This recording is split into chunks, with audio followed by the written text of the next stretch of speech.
একাকিত্ব এই শব্দটা শুনতে যতটা ভারী লাগে ততটাই শান্তি দেয় কখনো কখনো।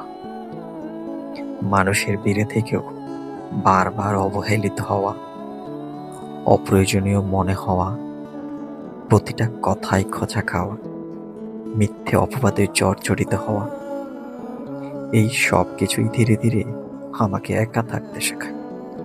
মানুষের ঠোকাঠুকিতে বিধ্বস্ত হয়েছি বহুবার, প্রতিবার বিশ্বাস করেও অবিশ্বাসের দায় মাথায় নিতে নিতে আজ নিজেকে গুটিয়ে নিয়েছি।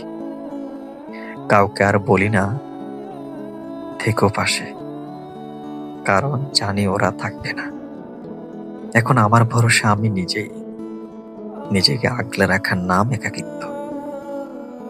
এই একাকিত্বে এখন শান্তি পাই, চুপচাপ নিজের ভিতরেই সব গল্প জমিয়ে রাখি, কারো সঙ্গে ভাগ করি না। মানুষ দূরে গেলেই কষ্ট হয়, এটা সত্যি, কিন্তু কাছে থেকেও যে কষ্ট দেয় তারও নির্মম। তাই দূরত্বকে আমি এখন আশীর্বাদ মনে করি। একা থাকাটা এখন কষ্ট না, এটা এখন আমার সুরক্ষা। আমি একা ভালো আছি, এই মিথ্যে এখন আমার প্রিয় সত্য।